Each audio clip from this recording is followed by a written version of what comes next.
বন্যা হয়েছে সকাল থেকে, মানে রাত 3টে থেকে বলছে যে ভেঙে গেছে ভেঙে গেছে, কিন্তু অনেকে বিশ্বাস করছে না যে ভেঙে গেছে না কি হয়েছে। সকলে বলছে একবার এসে বলছে না ভাঙছে না, একবার বলছে ভেঙে গেছে।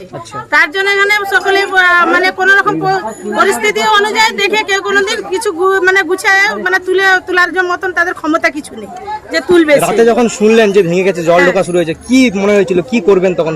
কি করবে তখন মানে ঘুমন্ত অবস্থা, হাঁটাচাকা হয়ে 2-3টের সময় মানুষের, আর 2-3টের সময় মানুষের আর কি অবস্থা থাকবে তখন? কোনো মানে এখনো কোনো সরকারি তরফে কোনো সরকারি তরফ থেকে কিছুই মানুষরা পাচ্ছে না। এখানে আমাদের সামনের বাড়িতে এসে সকলে এখানে এসে আমরা এখানে সকলকে আমরা স্থায়ীভাবে বসবাস করার জন্য আমরা এখানে মানুষকে করেছি। আর মানে বাচ্চা যে সব আছে তাদের এখনো পর্যন্ত কোনো জলের বা টিফিনের কোনো ব্যবস্থা করছে না, প্রশাসন থেকেও করছে না, আর এখন পৌরসভা থেকেও করছে না, কোনো জায়গা থেকেই করছে না, না কোনো কিছুই করছে না। এখানে যে জলের ব্যবস্থাও করছে না, কোনো কিছু করছে না মানুষের। কিন্তু আপনারা তো দেখে যাচ্ছেন এখানে পরিস্থিতি মানে কেমন হয়, দেখে তো যাচ্ছেন। স্ত্রীকে বলা হয়েছে যে এইভাবে আমরা পরিস্থিতি আছি।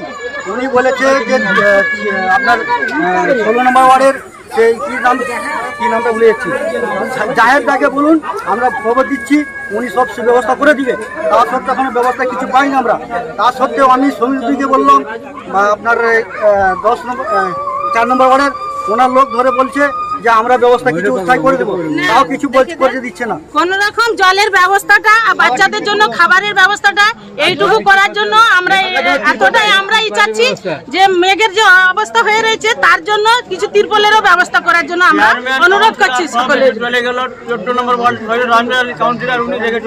দেখুন আমাদের বাড়িতে কোনো এখনো জলের কোনো হচ্ছে না, কিন্তু জল ঢুকে যাবে, কোনো মুহূর্তে জল ঢুকে যাবে, কিন্তু আমরা এত মানুষকে এখানে স্থায়ীভাবে কি করে আমরা ঠিকানাটা কি আছে? ঠিকানা এখানে গড়পুরস্তম্পুর ঈদকন্যা গভর্মা বাবা আস্তানার সামনে।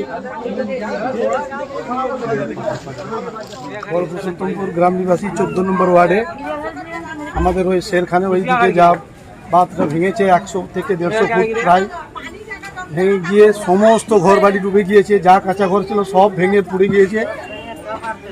প্রত্যেক বাড়িতে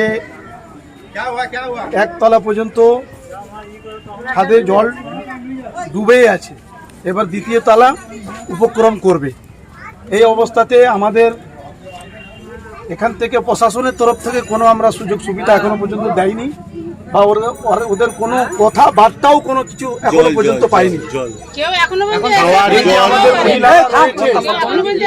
আমাদের কচি বাচ্চারা রয়েছে, এদের জলের ব্যবস্থা, খাওয়ার ব্যবস্থা, এদের সব কিছু ব্যবস্থা কিছুই নেই যে হ্যাঁ আমরা আসি, প্রশাসন আছি, আমরা করব, কিছু নেই। ভোটের সময় সবাই কোথায় বসবাস করছেন? বসবাই ভাতের উপর সবাই লাগিয়ে দিয়ে আস্তে আস্তে তো জল আস্তে আস্তে বাড়তে আছে, দেখতে পাচ্ছেন। এই পজিশনে আমরা রয়েছি, আতঙ্কের মধ্যে রয়েছে প্রত্যেকটা ব্যক্তি, প্রত্যেকটা মানুষ, প্রত্যেকটা বাচ্চা। এরপরে জল আরো বাড়লে এরপরে কোথায় যাবেন নিশ্চিততা কিছু আছে? কোনো নিশ্চিন্তে নাই, ডুবে মরতে হবে এই অবস্থায় আছে। সহযোগিতা প্রশাসনের তরফ থেকে খাওয়া দাওয়া জলের ব্যবস্থা একটু চাই, তিরপল কিছু চাই যে ঠাউতে একটু থাকবে মানুষ। এই যে আবার আকাশে দেখছেন